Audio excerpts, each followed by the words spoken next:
Hey guys, we're in Acts 22. If you haven't read it yet, go read it and come back to me. So yeah, here are my reflections. A couple of things. First one being the amazing courage that we see Paul has. And the second thing is the tunnel vision that Paul has to do what he's called to do and to share God's goodness and share his testimony. And that tunnel vision, it's like everything that's trying to get in his way, try to be a distraction, isn't. Like, he's so focused on what it is that he's called to do and what he wants to do, and he gets on and does it. So yeah, so we see Paul here. He's just been beaten up, dragged around because people are thinking he's trying to stir up the peace, and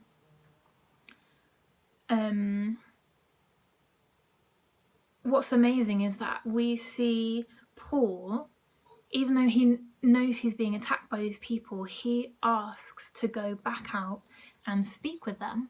And so first of all, we see this amazing favour over Paul's life. He gets permission to go and speak with them. And at this point, he's probably still chained. He's going to be bleeding and bruised. His clothes are probably ripped. But he has this incredible courage that enables him to freely go and continue to live out the calling that God has on his life. So he has such a strong sense of purpose, like the stuff that has been prophesied over his life and all the times that God has very clearly spoken to him. He knows that so fully, so well, that all this stuff that Paul goes through, like this is the 6th riot at this point, he just seems, I don't know what's going on the inside, but he just seems so calm.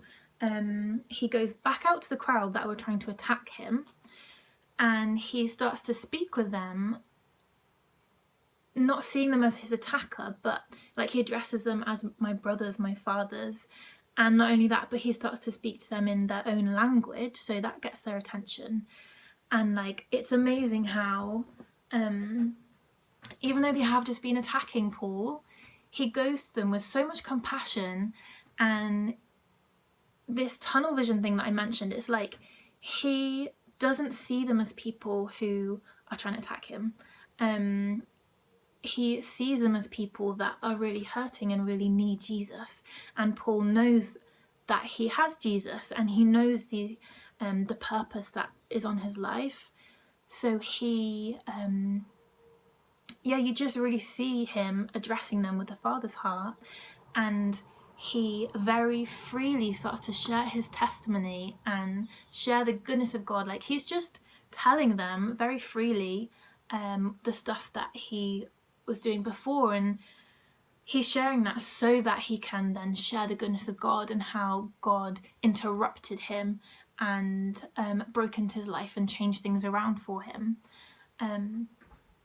So I want to bless you with courage that is tailor-made for you. Do you know that? Like, we see the courage that God gives to Paul to go and do the things that he's called to do, and it's going to be a little bit different to the stuff that you're called to do in your life. And know that God is giving you a tailor-made courage that is enough for what it is that you are going through and for what you are called to do with the people that are around you. And number 2, I just bless you with that tunnel vision that enables you to see beyond people's fear and hurt, and that anything that is trying to distract you or get in your way, that you would see so clearly